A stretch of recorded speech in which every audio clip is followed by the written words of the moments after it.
সাহাবীর মৃত্যুর যন্ত্রণার হালাত যদি এমন মনে হয় আজকে ৩০ বছর যে সুদ খায় এবার আর কি হবে। আজকে ৬০ বছর বয়স এখনো যিনি বিড়ি সিগারেট খায় ওনার কি হবে। আজকে ৬০ বছর ধরে কথায় কথায় যে গালিগালাজ ছাড়া কথা বলতে পারে না ওনার কি হবে। আজকে ৬০ বছর ধরে যিনি চা দোকানে বসে বসে এখনো বুড়া হয়ে গেছে, এখনো রঙিন টেলিভিশনে নাটক সিনেমা দেখে ওনার কি হবে। যে মহিলা আজকে ২০ বছর ধরে ৩০ বছর ধরে বেপর্দা আমার ওই মায়ের কি হবে। যে বোন আমার পরের ছেলের সাথে হারাম সম্পর্ক অবৈধ সম্পর্ক করে আমার সেই বোনের কি হবে। আমার যুবক, তুমি যে গত ৩৬৫ দিনে এক বছরে কোনো দিন ফজরের নামাজ পড়লা না, তোমার কি হবে দোস্ত। হ্যাঁ, এই সময়ে যদি তোমার মৃত্যুর যন্ত্রণা শুরু হয় হালাত কি হবে বলো ভাইয়া, বলো ভাই। এরকম কয়টা উদাহরণ শুনবা। হযরত নূহ আলাইহিস সালাম ৯৫০ বছর যিনি দুনিয়ার হায়াত পাইছেন ওই কিতাবে লিখছে, ওনার যখন মৃত্যুর যন্ত্রণা শুরু হয়েছে ওনাকে জিজ্ঞেস করছে, হে নবী নূহ, গত ৯৫০ বছর পৃথিবীতে ছিলেন, আপনার কাছে কেমন লাগছে, কতটুকু সময় ছিলেন দুনিয়ায়। ৯৫০ বছর কি মামুলি কথা। নূহ আলাইহিস সালাম কি বলছে জানেন? নূহ আলাইহিস সালাম বলছে, শোনো, আমার মনে হচ্ছে একজন লোকের একটা ছোট্ট ঘর, একটা ছোট ঘর, যে ঘরের এদিক দিয়ে একটা দরজা, এন্দিয়া ঢুকে এন্দিয়া বাইর হয় আরেকটা দরজা দিয়ে। উনি বলেন এই দরজা দিয়ে ঢুকে এই দরজা দিয়ে বাইর হইয়া মাঝখানে ঘরের এই জায়গাটুকু পার হইতে যে কদ্দুর সময়, উনি বলেন আল্লাহর কসম মৃত্যু যন্ত্রণার এই মুহূর্তে গত ৯৫০ বছর আমার কাছে এমন মনে।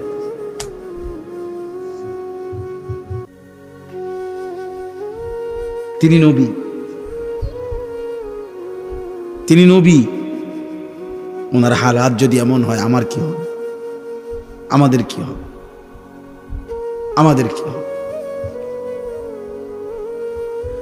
আয় কারীম, এজন্য দোস্ত তাফসীরে একটা উদাহরণ লিখছে, এই একটা উদাহরণ দিলে আপনি বুঝবেন। এবার বিপরীত অংশের উদাহরণ শুনেন।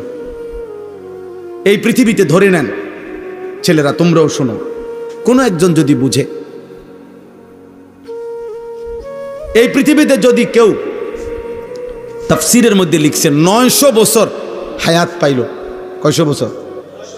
এই ৯০০ বছর সে আল্লাহর নাফরমানি করছে।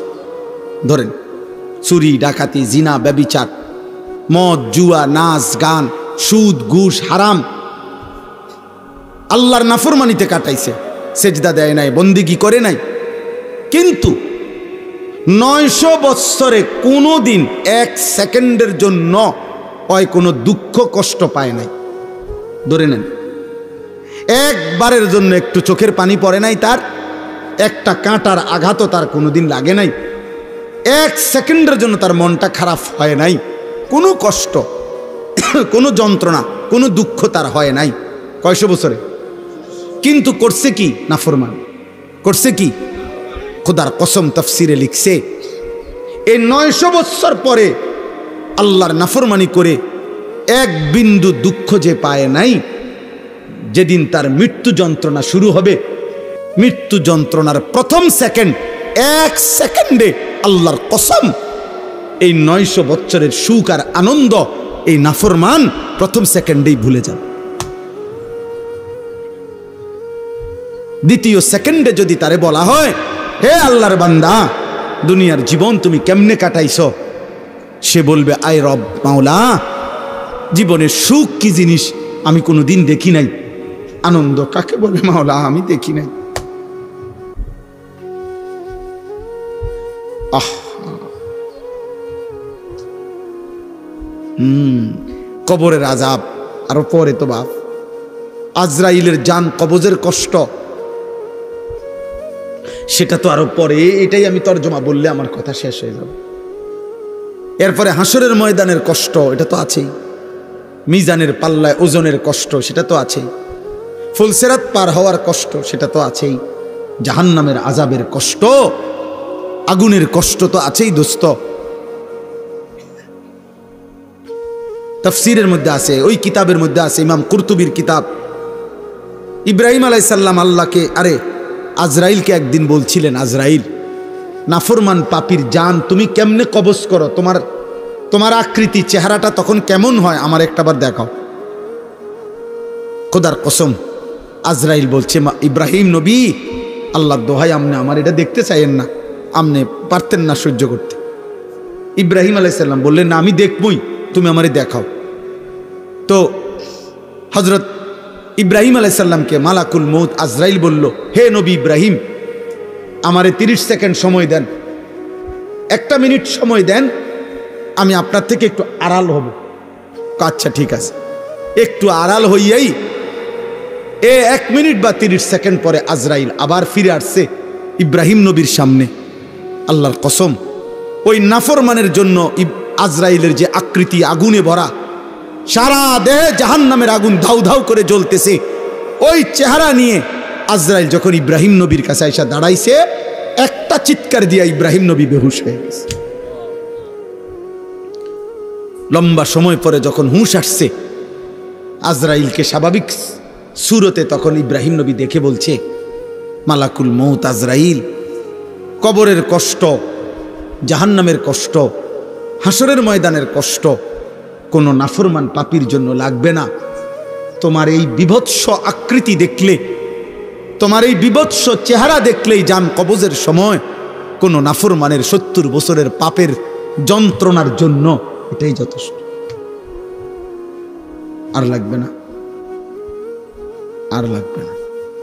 3 নাম্বার, নবী সাল্লাল্লাহু আলাইহি সাল্লামের হাদিসে আছে, আমি নিজে পড়ছি, আল্লাহ নবী সাল্লাল্লাহু আলাইহি সাল্লাম বলছে, কোন নাফরমান পাপীকে আল্লাহ তাআলা ফেরেশতাকে বলবে হাসরের ময়দানে, আল্লাহ বলবে, ওরে ওইখানেও নবী কথা বলছে যে 60 বছরে 70 বছরে যে কোনোদিন দুঃখ পায় নাই, আল্লাহ এরকম সুখের নাফরমান, ফেরেশতাকে বলবে, ওরে জাহান্নামের বাহিরটা একটাবার শুধু চারদিকে ঘুরাইয়া আনো, আর জাহান্নামের দরজা বরাবর বাহিরে তারে 1 মিনিটের জন্য 30 সেকেন্ডের জন্য দাঁড় করাইবা, এরপরে নিয়ে আসবা আমার কাছে। ফেরেশতা তাকে জাহান্নামের চারদিকে ঘুরাইয়া জাহান্নামের দরজার কাছে 30 সেকেন্ডের জন্য, 1 মিনিটের জন্য যখন রাখবে, দাঁড় করাবে, জাহান্নামের ভেতর থেকে আগুনের একটা গরম বাতাসের একটা ধাক্কা, বাতাসের একটা ঝটকা এই নাফরমান পাপীর বুকে এসে লাগবে। এরপরেই ফেরেশতা তাকে আল্লাহর সামনে নিয়ে আসবে। আল্লাহ তাআলা বলবে, আমার বান্দা, গত 70 বছর খুব সুখে এবং আরামেই কাটিয়েছ না? আল্লাহর কসম, নবী বলে, ওই ব্যক্তি তখন বলবে, রব্বুল আলামিন, সুখ কাকে বলে, আনন্দ কাকে বলে আমি জীবনে কখনো দেখিনি। বিশুদ্ধ হাদিস। এজন্য প্রিয় ভাই, রাত অনেক হয়েছে, নয়তো আরো বলতাম। কয়টা শুনবা তুমি? কিসের উপরে ভিত্তি করে যারা নামাজ পড়ছেন না, কেন পড়ছেন না? কোন বিষয়ের উপরে আপনি আস্থা নিলেন? কার উপরে আপনার ভরসা নিলেন? কোন শয়তান, কোন ইবলিস আপনার আস্থা ভরসা দিছে যে তোর কিছু হবে না? আহা আহা, কিসের উপরে ভরসা করে সুদ খাইতেছেন, কিস্তি নিতেছেন, হারাম উপার্জন করছেন? বলেন না, কোন কথার উপরে ভরসা করে? যুবক, তোমার কে এমন ভরসা হইল যাকে পেয়ে তুমি আল্লাহকে ছেড়ে দিলা? সুদখোর বাবা, কে আপনারে এরকম ভরসা দিল যাকে পেয়ে আল্লাহকে ছেড়ে দিলেন? বেপর্দা নারীকে বলেন, বেহায়া মহিলাকে বলেন, এই বোন, কে তোমারে এমন ভরসা দিল? মা গাররাকা বিরাব্বিকাল কারীম। আল্লাহ বলে, বান্দা, আমার মতো দয়ালু মেহেরবান মাওলা থেকে কে তোমারে ধোকা দিল? আমার চাইতে এমন দয়ালু কারে পেয়ে গেলা, যাকে পেয়ে তুমি আমি আল্লাহকে ছেড়ে দিলা? ছেড়ে দিলা। অতএব বাপ, এবার এই তর্জমাটুকু শুনেন। দোস্ত, আমিও আপনিও ওই যে বললাম, স্বীকার করেন আর নাই করেন, খেয়াল করেন আর ভুলে যান, মৃত্যু আসবে। আসবে তো? কথা বলে না? মনে থাকলেও আসবে, মনে না থাকলেও আসবে তো? 3 বেলা ঠিক মতো খানা খাইলেও মরবেন তো? কথা বলে না? রাজপ্রাসাদের লোকটা মরবে তো? পৃথিবীর সবচেয়ে ক্ষমতাধর লোকটা মরবে তো? পৃথিবীর সবচেয়ে বড় নেতৃত্বের অধিকারী ব্যক্তি মরবে তো? এবার আসেন এই তর্জমাটুকু বলি। তর্জমাটার মূল বক্তব্য হলো, মক্কার কুরাইশ কাফেররা প্রতিনিয়ত আল্লাহর নবীকে বিদ্রুপ করত আর বলতো, মুহাম্মদ, এই যে তুমি বলতেছ আমরা মরে যাব, মরে গেলে আমাদেরকে কবর থেকে আবার হাসর হবে, মিজান হবে, ফুলসেরাত হবে, কবর থেকে আমাদেরকে আবার উঠাবে, কি কও? ডিবুজি কথা, ডিবুজি কথা। 500 বছর আগের, 300 বছর আগের মাটিতে কারে কোনখানে দাফন করছে, কোন মাটি উইরা কোনান থেকে কই গেছে, কার হাড্ডি গোস্ত মিশা, এখানকার মাটি হয়তো গেছে কা কোন দেশে, কোন দেশের মাটি আইয়া পড়ছে কোনখানে, কোথাকার বালু কোথায় উড়ে গেছে, কই থেকে কারে পাইব, কি কই? মক্কার কাফের বেঈমানরা এটা বলতো। ফাকালাল কাফিরুনা হাদা শাইউন আজীব। মক্কার কাফেররা বলতো, মুহাম্মদ, এটা তো একটা আশ্চর্য কথা, কি কও এগুলা, কি কও? এবং তারা বলতো, হায় আমার শরীর, আমার সিদ্ধান্ত, আমি মন চাইলে খাই, মন চাইলে ঘুমাই, মন চাইলে সামনে যাই, পিছনে যাই, যা ইচ্ছা তাই করতে পারি, তাইলে আমি তো আমার কাছে স্বাধীন, আমারে আবার নিবে কে, উঠাবে কে, হিসাব করবে কে? এইভাবে তারা কোনোভাবেই কবর, হাসর, আখেরাত, বিচার, মিজান, ফুলসেরাত এগুলো বুঝতে চাইতো না। তো আল্লাহ তাআলা এই আয়াতে তাদেরকে একটা বিষয়, এক নাফরমান পাপীদেরকে বুঝাইতে চাইছেন। কি বুঝাইছে? আল্লাহ তাআলা বলেন, তাফসিরের মধ্যে আছে, এই আর অল্প একটু তাফসিরের মধ্যে আছে, প্রত্যেক পাপী, কথাটা বুঝেন, প্রত্যেক নাফরমানের যখন মৃত্যুর সময় হবে, তো মালাকুল মউত আজরাইল তার যখন জান কবজ করতে আসবে, তো নাফরমানের জান কেমনে কবজ করে? তো তাফসিরের মধ্যে আছে, প্রত্যেক নাফরমানের যখন জান কবজের সময় হবে, তো মালাকুল মউত আজরাইল প্রথম তার কলিজার ভিতর থেকে তার রুহুটা একটা টান দিয়া ছিঁড়ে ফেলবে। এই টান দিয়া যখন রুহুটা ছিঁড়ে ফেলবে, তখন রুহুটা আইসা এই কণ্ঠনালী এখানে আইসা আটকায় যাবে। এটারে বলে হুলকুম অথবা তারাকি, কাল্লা ইদা বালাগাতিত তারাকি, অথবা ফালাউলা ইদা বালাগাতিল হুলকুম। এই যে এই কণ্ঠনালীর অগ্রভাগে এসে রুহটা আটকায় যাবে, এবার আর এটা বাইরও হয় না, ভিতরেও যায় না, এই অবস্থায় থাকে। এরপরে আপনি এইটা দিয়ে এখন বুঝবেন সহজ। ওই দেখেন তো, এই যে টিস্যুর এই কাগজগুলো, এটা দেখেন বের করা খুব সহজ, এই যে টান দিলেই বের হয়, দেখছেন? এটা সহজ না? আচ্ছা, এই যে এগুলো দেখছেন, এই কাগজটা এনে একটা আলগা পলিথিন আছে, কথা বলেন না? এটার সাথে এমনভাবে লাগানো যে এটা চাইলেই আমরা টান দিলে খুলে না। এইটা যদি খুলতে হয়, এই পলিথিনটা কেমনে খুলতে হইব? এইরকম টানে টানে ছিটতে হবে, ঠিক না? এই তাফসিরের মধ্যে লিখছে, নাফরমান পাপীর এই রুহুটা কণ্ঠনালী থেকে মালাকুল মউত আজরাইল এরকম টাইনা টাইনা ছিঁড়া ছিঁড়া বাইর করে। অথবা কাবাবের শিকে, কাবাব যারা গোশতের কাবাব খায়, শিক মানে লোহার শিকের মধ্যে ফেসায়া ফেসায়া আপনার কাবাব বানায়, এই কাবাব থেকে, শিক থেকে যেরকম গোশত টাইনা টাইনা টুকরা টুকরা বের করে, মালাকুল মউত আজরাইল রুহুটা এইভাবে কাবাবের শিক থেকে কাবাব যেভাবে টেনে টেনে ছিঁড়ে, এভাবে ছিঁড়ে ফেলে, এভাবে ছিঁড়ে ফেলে, এভাবে ছিঁড়ে ফেলে। অথবা যদি কেউ বুঝে এরকম যে কোনো ভিজা জিনিসের মধ্যে, যদি তুলা ভিজা জিনিসের মধ্যে আটকাইয়া যায়, যেই তুলা এমনি স্বাভাবিকভাবে পড়তেছে না, তো এই তুলা যেরকম টাইনা টাইনা, ব্যান্ডিজের তুলা যেরকম টাইনা টাইনা ছিঁড়ে, খুদার কসম আল্লাহর নবী বলছে নাফরমানের রুহটা আজরাইল এভাবে টাইনা টাইনা ছিঁড়বে, টেনে টেনে ছিঁড়বে। ফালাউলা ইজা বালাগাতিল হুলকুম। তো এবার আসেন এখানে আল্লাহ তাআলা বলেন এই নাফরমান পাপী, তো এই মক্কার কুরাইশ কাফের বেঈমান মুশরিকদেরকে কিয়ামত পর্যন্ত আল্লাহ চ্যালেঞ্জ করছে যে এই কণ্ঠনালীর কাছে আইসা যখন রুহুটা আটকাইয়া যায় নাফরমানের, তখন নাফরমান তো ছটফট করে, তো তখন তার আত্মীয় স্বজন সব তো পাশেই বসে থাকে, তারা তাকায় তাকায়া দেখে।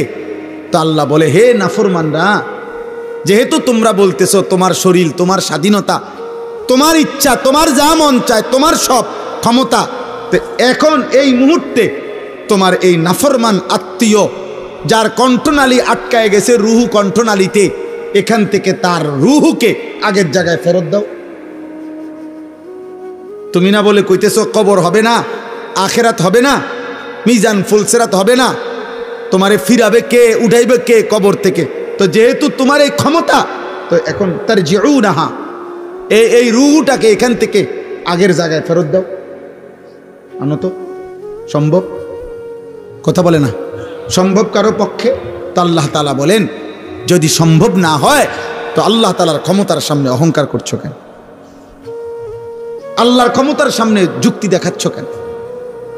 যুক্তি দেখাইতেছ, এই কথাটাই আল্লাহ বলছে।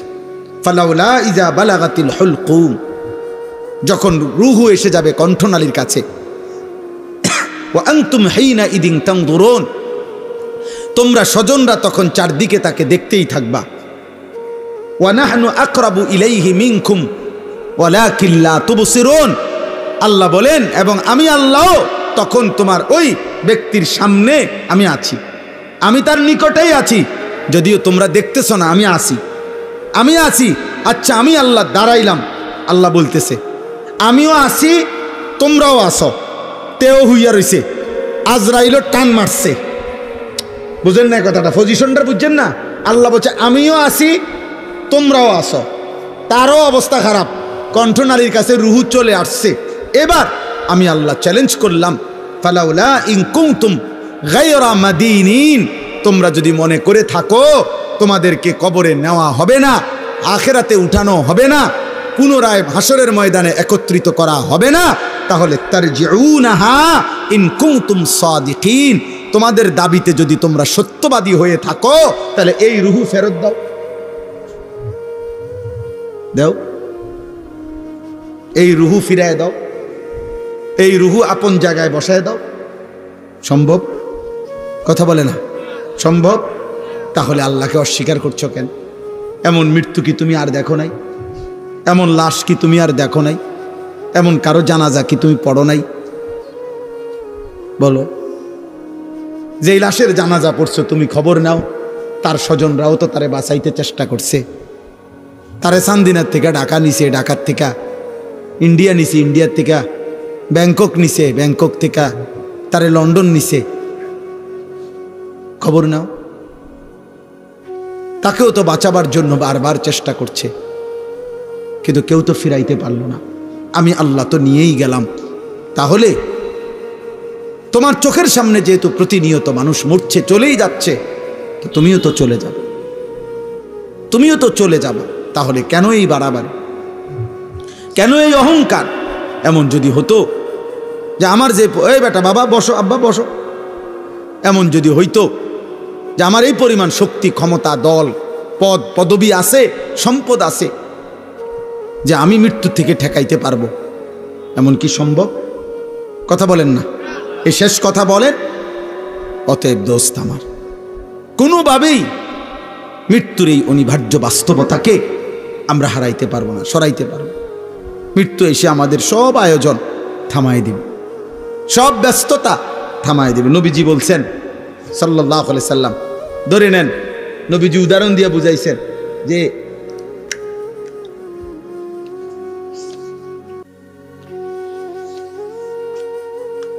এরকম আগ দিয়া বুঝাইছেন নবীজি যে এখানে দাঁড়িয়ে আছে মানুষ, এই পর্যন্ত এখানে তার বহু স্বপ্ন, আশা, আকাঙ্ক্ষা, আর এই মাঝখানে তার মৃত্যু। অর্থাৎ সে এখানে দাঁড়িয়ে এই পর্যন্ত পৌঁছার স্বপ্ন দেখতেছে, কিন্তু মাঝখানের এই মৃত্যু আইসা তারে খবরে নিয়ে গেছে।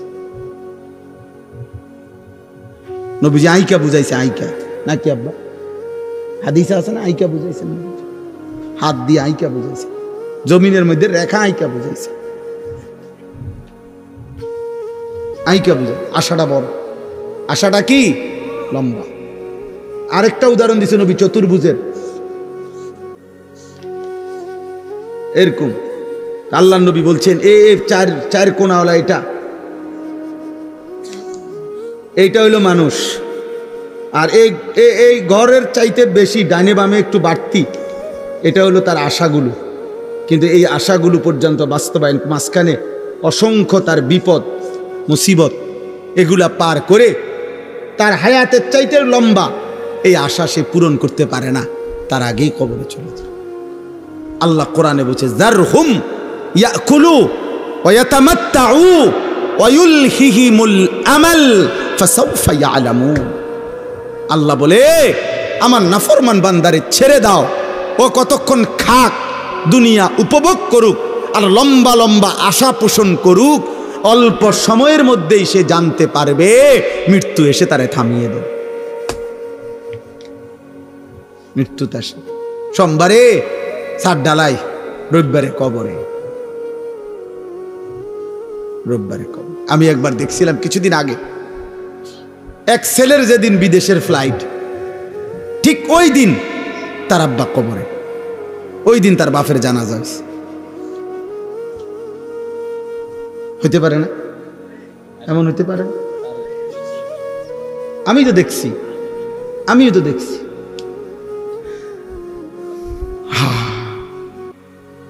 আমি একদিন এক মাহফিলে গেছি।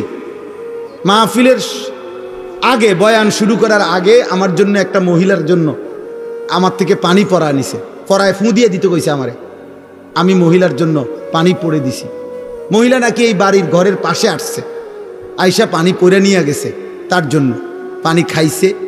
মহিলা অসুস্থ, বয়ান শেষ হয় নাই, এর মধ্যে আমার কাছেই আবার খবর আসছে যে ওই মহিলা ইন্তেকাল করছে। আমার দোস্ত, আমার ভাই, আমার কিশোর, আমার নওজোয়ান, যদি তোমার বিশ্বাস না হয় তো তুমি প্রতিদিন রাস্তার অ্যাক্সিডেন্ট দেখো। কত কিশোর, কত যুবক, কত মোটরসাইকেল আরোহী প্রতিদিন হারিয়ে যায়, কবরে চলে যায়। অতএব আজ রাত গভীরে আমরা আমাদের মৃত্যুর কথা স্মরণ করে আমরা যেন ইবাদত আমলের প্রস্তুতি নেই। আকসিরু যিকরা হাদিমিল লাযযাত। নবী বলছে, এই জিহ্বায় আজকে কত আইটেমের স্বাদ, তোমার অচিরেই তোমার সব স্বাদ স্তব্ধ করে দিবে। যেই মৃত্যু, সেটা স্মরণ করো, স্মরণ করো। আল্লাহ আমাদের সবাইকে হেফাজত করেন। আমার প্রিয় ইমাম আলহামদুলিল্লাহ কষ্ট করেই আপনাদের ভালোবাসা নিয়ে এই মাদ্রাসাটা পরিচালনা করছে। আলহামদুলিল্লাহ প্রতি বছর আমি অনেক তারে বুঝাইছি। আমি বলছি, রে ভাই, প্রত্যেকটা বছর আমারে না জ্বালাইয়া আরো বক্তা আমি ঠিক করে দেই। আমার তো পরিচিত অনেক বক্তা, না হেতের কথা একটাই, আমনেই ডেট দিতে হইব। তা আসলে অনেক ব্যস্ততার ভিতর দিয়েও আসা, আলহামদুলিল্লাহ আত্মীয়তার সম্পর্কের কারণেও আসা, ভালোবাসা মহব্বতের জন্য আসা, একটা দ্বীনি মাদ্রাসাকে এগিয়ে দেওয়ার জন্য আসা। আমার শ্বশুরও কষ্ট করে ঢাকা থেকে এসেছেন, আপনারাও আছেন, ওলামায়ে কেরামও আছেন। আমার একজন প্রিয় হযরত মাওলানা আব্দুল মান্নান সাহেব, আমার অনেক বন্ধু মানুষ, উনিও আজকে আমাদের সাথে আসছেন এখানে। লা তুকাল্লাফু ইল্লা নাফসাকা, আল্লাহ বলছে শেষ পর্যন্ত কারো ব্যাপারে যদি কোনো জবাবদিহি করতে নাও হয়, আপনি কিন্তু আপনার মুকাল্লাফ, আপনার ঈমান আমল আখিরাত বন্দিগির হিসাব আপনাকে দিতে হবে। অথচ তিনি মাসুম, তিনি নিষ্পাপ, তিনি সমস্ত উত্তম গুণে আল্লাহ তাআলার পক্ষ থেকে সার্টিফিকেট প্রাপ্ত। ওয়া ইন্নাকা লাআলা খুলুকিন আযীম। আল্লাহ কসম করে বলছে যে বন্ধু, আপনাকে আমি সমস্ত উত্তম চরিত্র, সর্বশ্রেষ্ঠ চরিত্র, সব কিছু পরিপূর্ণ দিয়েই আমি আল্লাহ তাআলা আপনাকে জমিনে পাঠাইছি। আচে খুবাহ মা দারান্ত তু তন্হা দার। আল্লামা ইকবাল বলছে, হে নবী, ১৬ লক্ষ নবীর যত গুণ আপনি একার মাঝে যদি তালাশ করি, আপনি একাই সব। আচে খুবাহ মা দারান্ত তু তন্হা দার, আপনি একাই সব। আদম থেকে ঈসা নবী, যার যত বৈশিষ্ট্য, গুণ, মৌজেজা, মর্যাদা সব আপনার মাঝে আছে। তাহলে এত সম্মান, এত ইজ্জত, এত মর্যাদা, এত কিছুর পরেও আল্লাহ তাআলা আমাদের নবীকে বলছে আলাদা আলাদা অনেকভাবে। কোরআন শরীফের বহু আয়াত যেখানে নবীজিকে একক হুকুম দিছেন, ওয়ালা তাকুম মিনাল গাফিলিন। এদিকে তাকান, এদিক সেদিক তাকায়েন না ভাই, ওরা ওদের কাজ করুক, আপনারা আমাদের দিকে তাকান। ছেলেরা ওইদিকে দিকে তাকায়ও না ভাই, অনেক রাত হইছে। তাহলে আল্লাহ তাআলা বলেন ওয়ালা তাকুম মিনাল গাফিলিন। আল্লাহ বলতেছে, বন্ধু নবীকে বলছেন, আপনি গাফেলদের অন্তর্ভুক্ত হবেন না, আপনি আমার জিকির করবেন।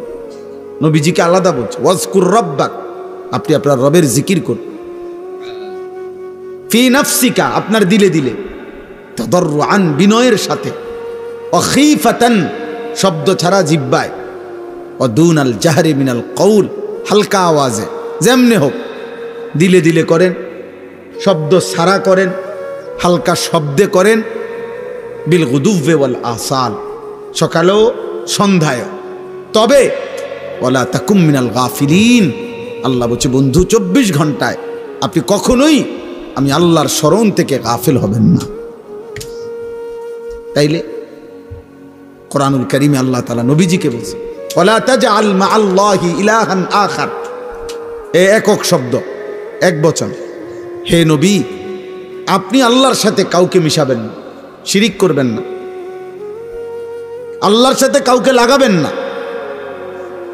ফাতুলকা ফি জাহান্নামা মালুমান মাদহুরা, সাংঘাতিক কথা এটা।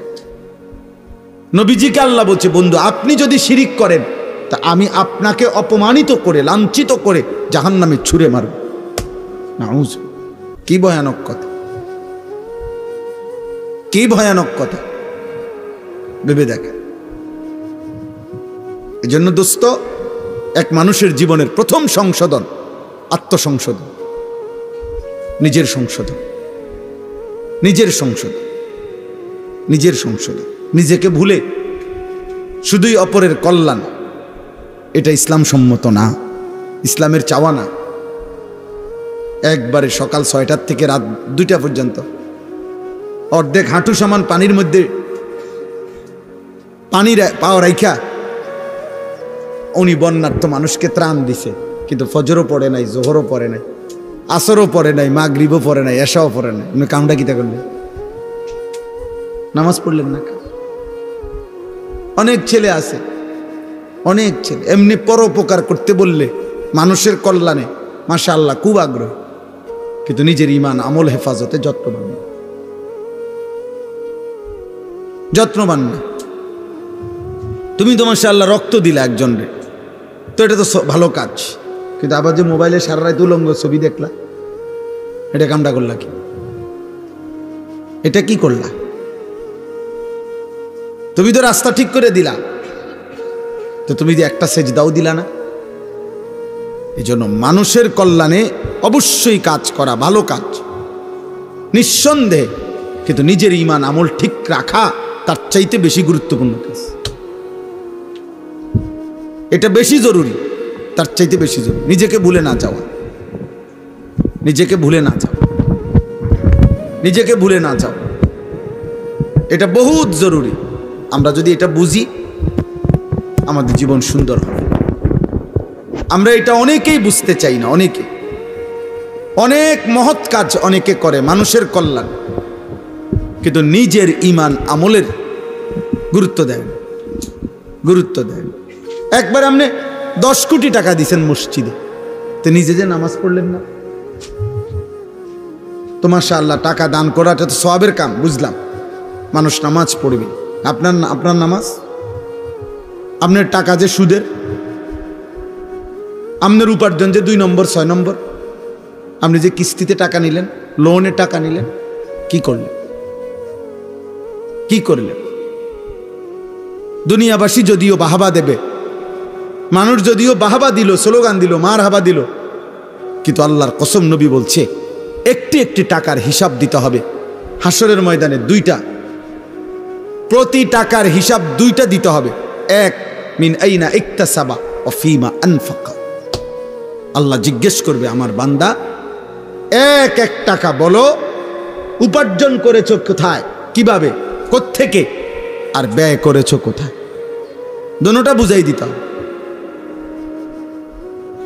দুনিয়াবাসী শুধু মারহাবা দিলে হবে না। ইন্নাল্লাহা তাইয়্যিব লা ইয়াকবালু ইল্লা তাইয়্যিব। নবীজি বলছেন আল্লাহ তাআলা পবিত্র, আর আল্লাহ তাআলা পবিত্র সম্পদ ব্যতীত, হালাল ব্যতীত কবুল করে না, কবুল করে না। যাই হোক, তাহলে এই ছোট্ট কথাটার কি মাকসাদ? কিশোর হও, যুবক হও, বয়স্ক হন, আলেম গাইরে আলেম, হুজুর, পাবলিক, ইমাম, মুসল্লি, প্রত্যেকের জিম্মাদারি নিজের সংশোধনের ফিকির করা, নিজের একাকিত্বে আলাদা ফিকির করা। কোরআনুল কারীমের মধ্যে আছে, আমাদের নবীকে আল্লাহ বলছে ফাইজা ফারাগতা ফানসাব। আল্লাহ তাআলা নবীকে বলছে, বন্ধু সারা দিনে আপনি যত দ্বীনি কাজ আছে, দাওয়াত, তাবলীগ, তালিম, তাজকিয়া, জিহাদ, ইমামত, বিভিন্ন বিষয়ের সংশোধন, যা কিছু করতেছেন, এগুলোর থেকে রাত্রিবেলা এশার পরে আপনি যখন অবসর হবেন, একাকী হবেন, তো পুনরায় একাকী আমি আল্লাহর ইবাদতের জন্য কঠোর পরিশ্রম করবেন। কসম খোদার, এটা কোরআনের আয়াত। ফানসাব, এবার আবার একাকী জিকির, তেলাওয়াত, তাহাজ্জুদ, চোখের পানি, লম্বা সেজদা, আমি আল্লাহর কাছে দোয়া কান্নাকাটিতে লেগে যাব। এজন্য আমরা কিতাবে পড়ছি, হযরত ওমর রাদিয়াল্লাহু তাআলা আনহু যখন খলিফা ছিলেন 10.5 বছর মুসলমানদের, তখন ওই খেলাফত আমলে তিনি নিয়মতান্ত্রিক, কখনো ঘুমাইতেন না, রাতেও না দিনেও না। মাঝে মধ্যে ক্লান্তির কারণে কিছুটা সময় বিশ্রাম করতেন, অল্প স্বল্প, কিন্তু একটা আছে না 6 ঘন্টা ঘুম, 5 ঘন্টা ঘুম নিয়ম মাফিক, যে আমি প্রত্যেক দিন 11টা বাজে ঘুমাই, 5টা বাজে উঠি, একটা নিয়ম মাফিক ঘুম, এটা তিনি কখনোই এই 10.5 বছরে ঘুমান নাই। হালকা ক্লান্তি আসলে কখনো বিশ্রাম করতেন অল্প স্বল্প, রাতেও ঘুমাইতেন না, দিনেও ঘুমাতেন না। আরবি কিতাবে আমি পড়ছি। হযরত ওমর রাদিয়াল্লাহু তাআলা আনহুকে জিজ্ঞেস করা হয়েছে, আমিরুল মুমিনিন ওমর, আপনি রাতেও ঘুমান না কেন, দিনেও ঘুমান না কেন? আহ, আমরা যদি হইতে পারতাম। তিনি বলেন, শোনো, আমি দিনে ঘুমাই না। আমি যদি দিনে ঘুমাই, আমার এই বিশাল সাম্রাজ্যের জনগণের, মানুষের হাজারো সমস্যার সমাধান কে করবে? আর আমি রাতে ঘুমাই না। যদি আমি রাতে ঘুমাই, আমার আখিরাতের পুঁজি আমি কখন সংগ্রহ করব?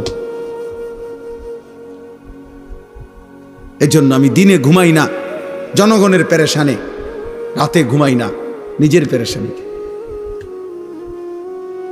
নিজের পেরেশানিতে। এজন্য দোস্ত, ছেলেরা, প্রিয় ভাই, এটা বোঝা উচিত, বোঝা উচিত। বাবা, তোমরা যারা শুধু সকাল থেকে রাত 2-4-5 জন, বেশিতে বেশি এক একজনের বন্ধু সমবয়সী 10 জন, মাত্র 8-10 জন বন্ধুর খপ্পরে পড়ে তুমি জীবনটা নষ্ট করে দিতেছ, এটা ঠিক করছো না। সমবয়সী তোমার কয়েকজন বন্ধু তোমারে একবার নারী, একবার ছবি, একবার জুয়া, একবার গল্প গুজব, রং তামাশা, ফুর্তি, এই ফালতু কাজে, আহা, অনাদরে, অবহেলায় তোমার হায়াতের ঘন্টার পর ঘন্টা নষ্ট করে দিচ্ছে। আর তুমি এই 8-10 জন বন্ধুর খপ্পরে পড়ে জীবনটা বরবাদ করে দিচ্ছ। ঠিক না ভাই? ভুল করতেছ, বোকামি করছ। একদিন তোমার ফাও ভাঙ্গিয়া গেলে এই বন্ধুরা কেউ থাকবে না। একদিন তুমি মারাত্মক কোনো রোগে আক্রান্ত হয়ে পড়লে বন্ধুরা আর কেউ রোগাক্রান্ত তোমার সাথে হবে না, হবে না। বাস্তবিক অর্থে আমরা পৃথিবীতে একাই, সুখে দুঃখে। সুখের হাসি যদিও অনেকেই একসাথে হাসে, কিন্তু দুঃখের কান্না একাই কাঁদে। একসাথে ফুর্তির সময় হয়তো অনেকেই হাসে, কিন্তু অ্যাক্সিডেন্টে যার পাও ভাঙে সেই শুধু কাঁদে,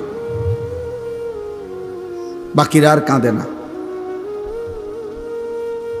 বাকিরা এই সামান্য মৌখিক একটু সান্ত্বনা দেয়, আচ্ছা দোস্ত ভালো থাকিস, শরীরের দিকে খেয়াল রাখিস। এতে ফাওয়ে বেঙ্গালাইছে, এতে শরীরের দিকে খেয়াল রাখ। এগুলো ফাঁকা বুলি, এগুলো ধোকা। এই জন্য আমি এতক্ষণ বললাম, যদি কেউ বুঝেন, বয়স্ক বাবা আছেন যারা, উপার্জনকারী পুরুষ আছেন যারা, আপনাদেরকেও বলি, স্ত্রী আপনার, ছেলে মেয়ে আপনার, সংসার আপনার, বাকি এর উপরে সত্য কথা হলো আখেরাত আপনার। শুধুমাত্র স্ত্রী সন্তানের জন্য সুদ খাইলেন, কিস্তি নিলেন, হারাম উপার্জন করলেন, মিথ্যা বললেন, বছরের পর বছর ওজনে কম দিলেন, আল্লাহর কসম না বিবি বাচ্চার চাহিদা শেষ হবে, না আপনার আখেরাতটা নিরাপদ হবে। আমি এটা প্রত্যেক দিন বলি। আপনি যদি 60 বছর না 600 বছরও এক টানা দুই হাতে উপার্জন করেন, আপনার যদি সমস্ত উপার্জন রেখে যাওয়ার পরেও আপনার বিবি বাচ্চার প্রয়োজন আপনার মৃত্যুর পরে থেকে যাবে, আপনি শেষ করতে পারতেন না। আপনি যে সোফা বানায় দিয়ে গেছেন, আপনি মরার 6 মাস পরে দেখা যাবে সোফার বার্নিশ উঠে গেছে, সোফার একটা ফায়া ভাঙ্গা গেছে, বাথরুমের দরজা ছিদ্র হয়ে গেছে, ফ্রিজের তলে দিয়া পানি পড়ে, জানালার দরজা ভাঙ্গা, সিটকারি নাই, গ্রিলের মধ্যে জং ধরে গেছে। তার মানে হাজারো সমস্যা, হাজারো প্রয়োজন থেকেই যাবে, থেকেই যাবে। কেউ তার বিবি বাচ্চার মৃত্যু পর্যন্ত সমস্যার সমাধান করে দিয়ে যাইতে পারে না। শুধু শুধু মিথ্যা বলছেন, শুধু শুধু সুদ খাইছেন, শুধু শুধু কিস্তি নিছেন, শুধু শুধু ওজনে কম দিছেন, শুধু শুধু এই অটো, সিএনজি, রিক্সা, মুদি দোকান, এই ব্যবসা, এই ক্ষেত ফসল করতে গিয়ে এক ওয়াক্ত নামাজ পড়েন নাই, ফজর কোনোদিনও পড়েন নাই। এগুলোর জন্য জিফুদ বউ বাচ্চার জন্য আল্লাহ চিনলেন না, আখেরাত চিনলেন না, নামাজ চিনলেন না, হালাল হারাম চিনলেন না। ওরা আপনার মৃত্যুর পরে ওরাও আপনারে মনে রাখবে না। আল্লাহ বলবে, নাফরমান আমিও তোরে চিনি না। ফাদুকু ফামা লিয-যালিমিনা মিন আনসার। কোরআন শরীফে আছে, আল্লাহ নাফরমানকে বলবে, নাফরমান আযাব ভোগ কর। আজ জালেমের জন্য, পাপীর জন্য পুরা হাসরের ময়দানে কোনো সাহায্যকারী নাই। যা বাটপার, বেঈমান, হারামখোর, আজ তোর আল্লাহও নাই, আজ তোর বউ বাচ্চাও নাই, আজ তোর কেউ নাই, তোর যা,